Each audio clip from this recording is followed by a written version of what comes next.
안녕하세요. 세비야 레알 알카사르에 오신 여러분을 환영합니다. 지금 여러분은 아마 이 웅장한 궁전단지의 입구, 바로 그 앞에 서 계실 텐데요. 네, 그렇죠. 수세기에 걸친 역사와 문화가 이렇게 겹겹이 쌓인 곳, 오늘 저희와 함께 그 속으로 깊이 들어가 볼 준비 되셨나요? 마치 여러분만을 위한 개인 가이드처럼 저희가 발걸음을 맞춰서 함께 걸어보겠습니다. 네. 이곳은 근데 단순한 궁전 그 이상이에요. 여러 문화가 만나고 헤어지면서 남긴 그 흔적들 있잖아요. 그게 건축 양식이나 정원 곳곳에 숨쉬고 있죠. 정말 기대되는데요? 이슬람과 기독교, 무데아르부터 르네상스, 바로크까지 정말 시간의 지층이 쌓인 곳입니다. 오늘 여러분 눈앞에 펼쳐지는 이 풍경 속에 담긴 이야기들, 이걸 하나씩 꺼내드릴게요. 와, 직접 걷는 이 길 위에서 역사의 속삭임에 한번 귀 기울여 보세요. 좋습니다.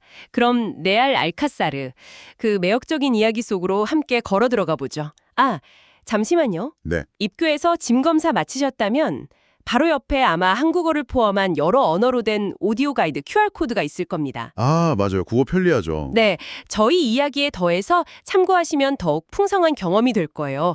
자, 그럼 진짜로 안으로 들어가 볼까요? 네, 가시죠. 우리의 첫 걸음은 바로 이 문, 사자의 문, 푸에르타 벨레온입니다. 알카사르의 그 단단한 외벽에 자리한 첫 인상이죠. 네, 그렇죠. 문 위쪽 타일을 한번 보세요. 고딕 양식의 사자가 꽤나 위험 있게 그려져 있죠. 네, 한 발로는 십자가를 꽉 움켜쥐고 다른 발 아래에는 깃발을 두고 있네요. 사자의 가슴 부분을 자세히 보시면요.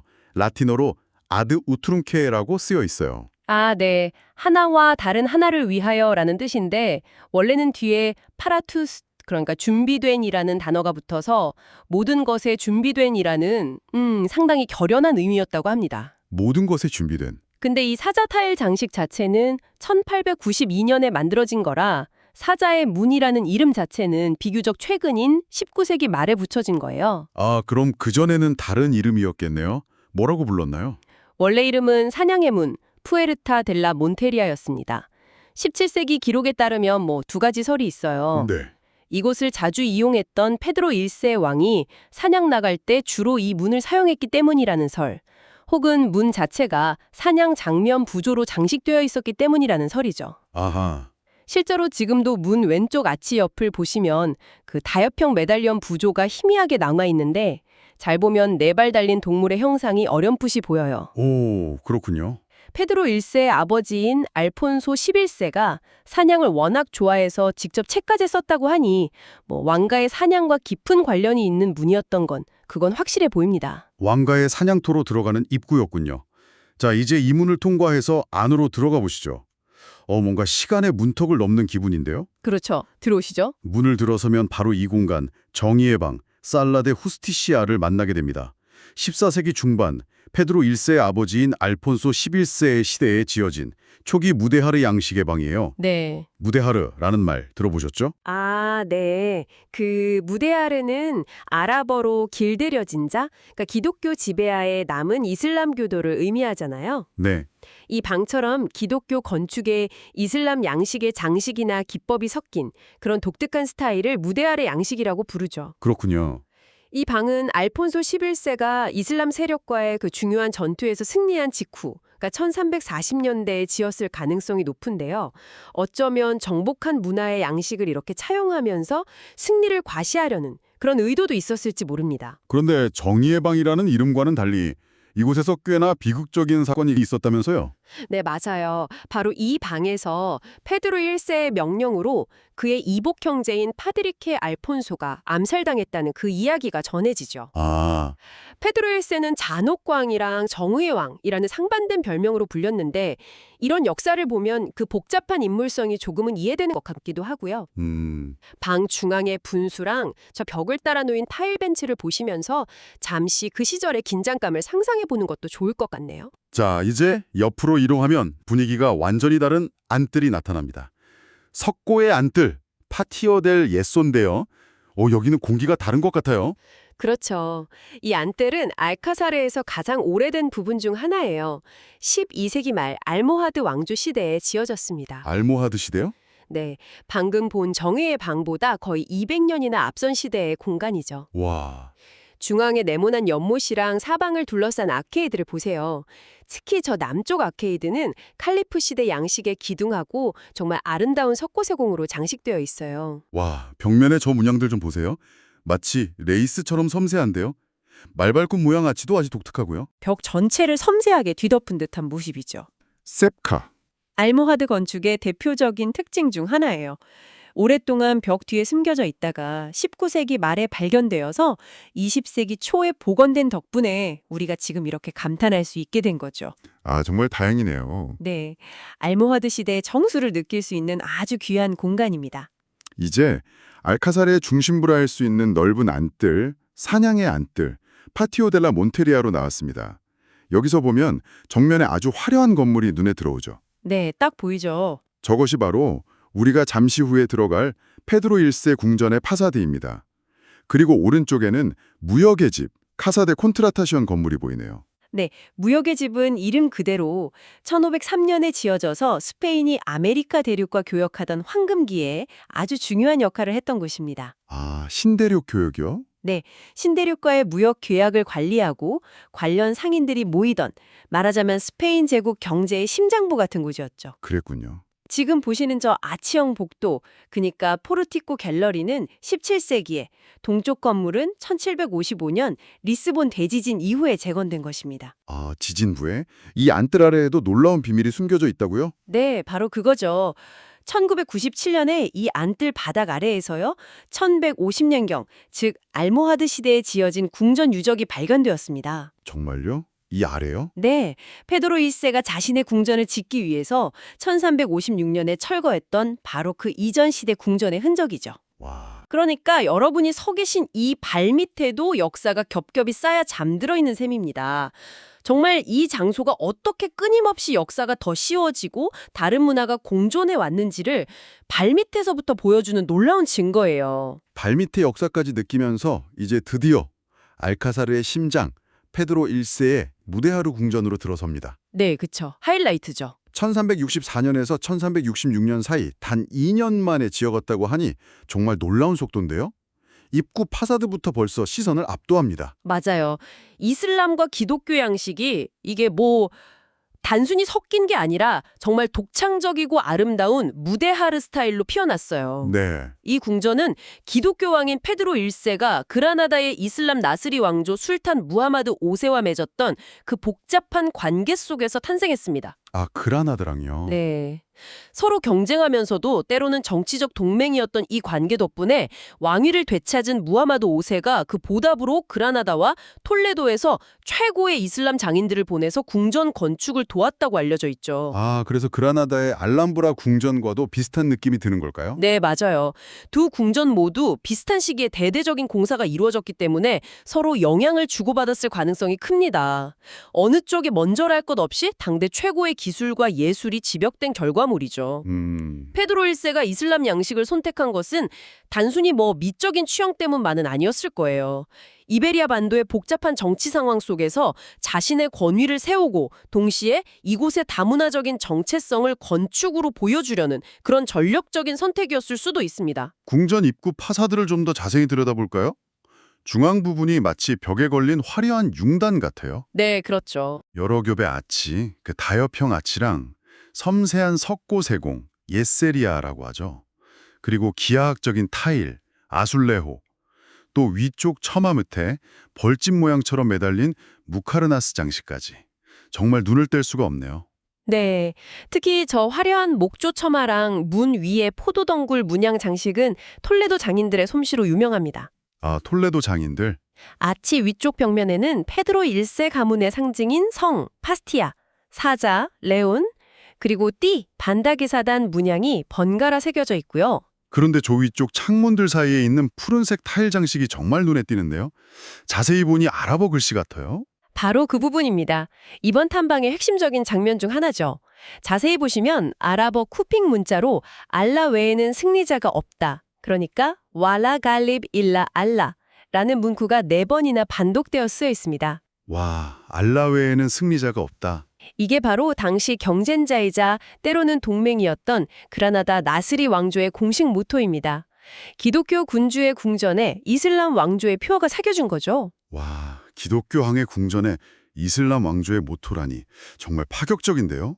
그렇죠. 그런데 그 바로 아래에는 또 다른 글씨가 있어요? 네, 그 아래에는 라틴어로 된 건립 비문이 선명하게 새겨져 있습니다. 가장 높고 고귀하며 강력하고 정복자인 돈 페드로께서 신의 은총으로 카스티아와 레온의 왕으로서 이 알카사르와 궁전들과 이 파사드를 1402년, 이게 에스파냐력인데 서기로는 1364년입니다. 그때 짓도록 명하셨다는 내용이죠. 아하.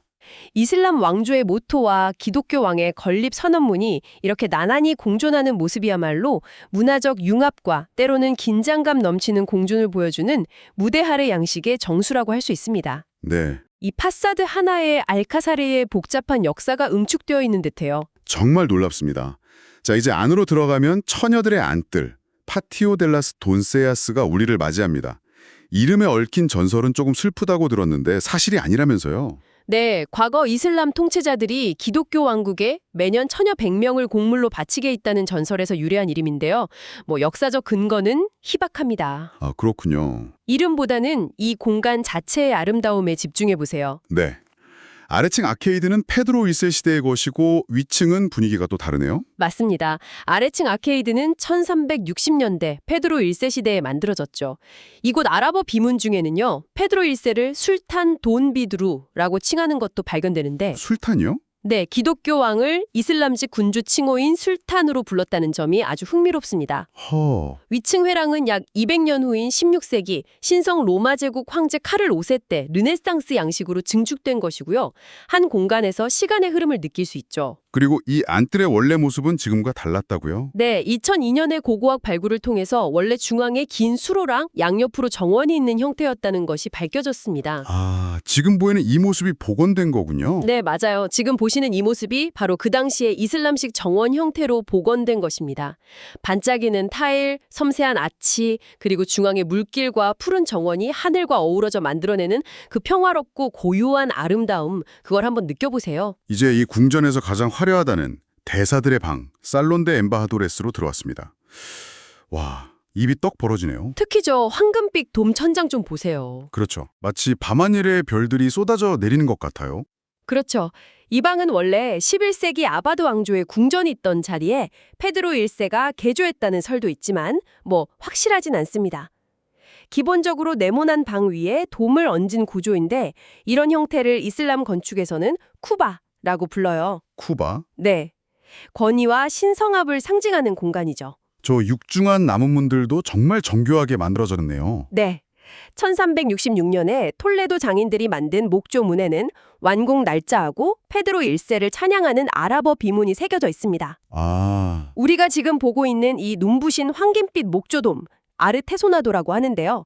이건 원래의 돔을 대체해서 1427년에 디에고 루이스라는 장인이 만든 걸작입니다. 와, 1427년? 네. 별 모양이랑 복잡한 기하학 무늬가 얽혀서 마치 우주를 형상화한 듯하죠. 벽 위쪽의 발코니들은 16세기에 추가된 것이고요. 이런 화려한 공간에서 역사적인 순간도 있었겠어요? 물론입니다. 1526년 유럽에서 가장 강력한 군주였던 신성 로마 제국 황제 카를 5세와 포르투갈의 공주 이사벨라가 바로 이 방에서 성대한 결혼식을 올렸습니다. 아, 카를 5세 결혼식이 여기서. 네, 당시 유럽의 모든 시선이 이곳에 집중되었겠죠. 이 방의 화려함이 그의 권력을 딱 대변해 주었을 겁니다. 각각 파사드에서도 봤지만 궁전 내부 곳곳에서도 아랍어 비문이 계속 눈에 띄네요. 단순한 장식처럼 보이기도 하고요. 네, 페드로 1세 궁전 전체에는 총 43가지의 다른 아랍어 문구가 반복적으로 사용되었습니다. 43가지나요? 네, 대부분 신께 영광을, 주권은 오직 신의 덫, 우리의 주군, 술탄돈 바드로에게 영광을처럼 신과 페드로 왕을 찬양하고 궁전을 축복하는 그런 내용입니다. 알람브라 궁전처럼 시나 꼬란 구절을 직접 인용한 것은 아니지만 종교적이고 축복하는 문구들이 줄을 이루죠. 기독교 왕의 궁전에 그것도 왕을 찬양하는 문구까지 아랍어로 새겼다는 게 정말 신기하고 어플에 보면 대담하게 느껴지기도 해요. 그렇죠. 이것이 바로 당시 이베리아 반도의 복잡하고 다층적인 문화 현실을 보여주는 중요한 증거입니다. 네. 아랍어 비문이 단순히 이국적인 장식을 넘어서 당시 지배층이 이슬람 문화를 어떻게 받아들이고 활용했는지를 보여주는 단서가 되죠. 어떤 문구들은 기독교적 관점에서도 해석될 수 있는 보편적인 내용을 담고 있기도 하고요. 아, 그럴 수도 있겠네요. 어쩌면 알라 외에는 승리자가 없다는 문구조차도 유일신 사상을 공유한다는 점에서 페드로 1세에게는 크게 거부감이 없었을 수도 있습니다. 문화적 경계를 넘나드는 유연성이 엿보이는 부분이죠. 다음 장소는 이름부터 호기심을 자극하네요. 지하로 내려가는 듯한데 마리아 데 파디아의 욕실, 로스바뇨스 데 도냐 마리아 데 파디아입니다. 네. 페드로 1세가 총애했다는 마리아 데 파디아다 정말 여기서 목욕을 했을까요? 하하, 이름 때문에 그런 상상을 하게 되지만 실제로는 그녀와 직접적인 관련은 없습니다. 낭만적인 전설이 덧붙여진 거죠. 아, 그래요? 네, 이 서늘하고 신비로운 분위기의 지하 공간은 사실 페드로 1세보다 한 세기 이전 알폰소 10세 시대에 지어진 고딕양식 궁전의 일부입니다. 아, 고딕양식이군요. 네, 길게 뻗은 수조 위로 교차하는 아치형 천장, 십자형 리브볼트라고 하는데요. 이게 인상적인데 원래는 빗물을 모으는 거대한 저수조였을 것으로 추정됩니다. 저수조였군요. 네, 지하 특유의 서늘함이랑 물소리가 울리는 듯한 고요함이 독특한 매력을 선사하죠. 페드로 1세 궁전의 섬세하고 화려한 이슬람 양식에서 나와 보니 마치 시간과 권력의 무게가 달라지는 듯한 공간을 마주하게 됩니다. 여기는 확실히 분위기가 다르네요. 그렇죠. 훨씬 웅장하고 질서정연한 느낌이에요. 네, 이곳은 카를 5세 궁전의 일부로 16세기 초 르네상스 시대에 건설되기 시작했습니다. 무대아르 양식의 섬세함과는 확연히 다르죠. 네. 당시 유럽을 휩쓸던 르네상스의 이상, 즉 고대 로마 건축에서 영감을 받은 질서, 대칭, 웅장함, 이걸 통해서 스페인 제국의 권위를 보여주려 했던 카를 5세 황제의 의도가 담겨 있습니다. 저 주망의 원형 안뜰과 그것을 둘러싼 고전적인 기둥들이 딱 그런 느낌을 주네요. 맞습니다. 하지만 흥미롭게도 이 르네상스 궁전은 결국 완전히 완성되지 못했습니다. 아, 미완성이군요. 네. 그래서 우린 여기서 또 다른 역사의 단면, 즉 거대한 계획과 미완성의 아쉬움마저 엿볼 수 있죠. 한 건물단지 안에서 이렇게 다른 시대, 다른 문화의 건축 양식이 공존하면서 각자의 이야기를 들려주는 것 자체가 알카사르의 가장 큰 매력 중 하나입니다. 이제 궁전 건물을 나와 아름다운 알카사르의 정원으로 향해 볼까요? 6헥타르가 넘는 넓은 부지에 다양한 스타일의 정원이 펼쳐져 있다고 들었어요. 네, 알카사르의 정원은 궁전만큼이나 오랜 역사를 지니고 있습니다. 기본적으로는 물을 중요하게 여기고 과실수랑 향기로운 식물을 함께 가꾸었던 알-안달루스, 즉 이슬람 시대 정원의 전통을 잇고 있죠. 네. 하지만 여러 시대를 거치면서 변화를 거듭했습니다. 어떤 변화들이 있었나요? 예를 들면 17세기에는 이탈리아 디자이너 베르몬도 레스타가 당시 유행하던 이탈리아식 매너리즘 양식을 도입했습니다. 매너리즘 양식이요? 네, 인공적인 동굴이나 정교한 분수처럼 자연을 좀 재해석하는 그런 스타일이죠. 그 후로도 낭만주의, 영국식 정원 등 여러 양식이 더해지면서 오늘날의 다채로운 모습을 갖추게 되었습니다. 저 앞에 보이는 연못이 유명한 수은 연못 에스탄케데 메르쿠리오인가요? 중앙에 동상이 서 있네요. 맞습니다.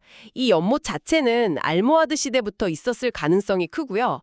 궁전 전체에 물을 공급하는 중요한 역할을 했을 겁니다. 아하. 중앙에 서 있는 청동상은 전령의 신 헤르메스, 로마 이름으로는 메르쿠리우스, 수은입니다. 16세기 말 디에고 페스케라가 디자인하고 바르톨로메 모렐이 주조했는데 네. 이 모렐이라는 인물은 세비야 대성당 히랄다탑 꼭대기에 히랄디오, 그 풍향계 역할의 여신상이요. 그걸 만든 장인이기도 합니다. 아, 그 히랄디오를 넘기는 사람이군요. 네, 맞아요. 수은 연못 동쪽으로 길게 이어진 저 벽 같은 구조물은 정말 독특한데요? 울퉁불퉁하고 동굴 같기도 하고요. 아, 저것이 바로 그로테스크 갤러리 갈레리아 데 그로테스코입니다. 길이가 150m가 넘죠. 와우, 150m. 네, 17세기 초 건축가 베르몬도 레스카가 원래 있던 오래된 알모하드 시대 성벽을 마치 바다나 동굴 속처럼 보이도록 개조한 거예요. 아, 성벽을 개조한 거군요. 네, 벽면을 자연암석처럼 거칠게 만들고 신화 속 장면들을 그려 넣었죠.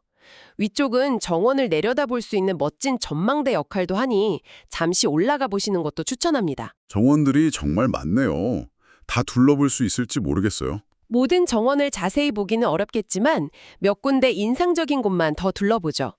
예를 들어 무데아르 궁전 남쪽 파사드를 따라 길게 이어진 갤리선의 정원, 자르딘 들라 갈레라, 네.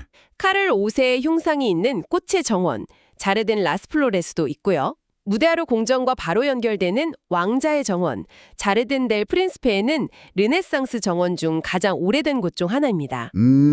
좀 더 자연스러운 분위기를 원하시면 20세기 초에 조성된 영국식 정원을 거닐어 보시는 것도 좋습니다. 각 정원마다 서로 다른 시대의 이야기와 아름다움을 품고 있으니 마음에 드는 곳에서 잠시 여유를 즐기면서 알카사르의 또 다른 매력을 느껴보시길 바랍니다. 자, 오늘 알카사르에서의 시간여행 어떠셨나요? 사자의 운을 들어서서 정의의 방과 석고의 안뜰을 지나 눈부신 무데하르 궁전의 방들과 안뜰을 거닐고 장엄한 르네상스 공간과 평화로운 정원까지. 네. 정말 과거와 현재 다양한 문화가 공존하는 현장을 직접 체험하는 특별한 경운이었습니다. 이곳 알카사르는 단순히 과거의 유물이 아니라 수세기에 걸쳐 서로 다른 문화가 어떻게 충돌하고 융합하고 또 영향을 주고받으면서 새로운 아름다움을 창조해 왔는지를 생생하게 보여주는 살아있는 증거죠. 네, 맞아요. 이슬람 장인이 기독교 왕을 위해 지은 궁전, 아랍어와 라틴어 비문이 나란히 새겨진 벽 앞에서 우리는 역사와 문화의 복잡하고 다층적인 본질에 대해 다시 한번 생각하게 됩니다. 맞아요. 오늘 이곳을 직접 걸으며 여러분의 눈과 귀로 확인하고 느낀 감동과 발견들이 오랫동안 기억에 남기를 바랍니다. 네. 마지막으로 이런 질문을 던지며 마무리할까 합니다. 이렇게 서로 다른, 때로는 적대적이기까지 했던 문화들이 함께 빚어낸 공간을 책이나 화면이 아닌 여러분의 발걸음으로 직접 경험하는 것은 우리에게 어떤 다른 차원의 이해를 가능하게 할까요? 좋은 질문이네요. 그리고 이처럼 문화적 경계를 넘어선 아름다움이 우리에게 주는 지속적인 울림은 무엇일까요? 알카사르에서의 남은 시간, 이 질문들을 품고 더욱 풍요롭게 즐기시길 바랍니다.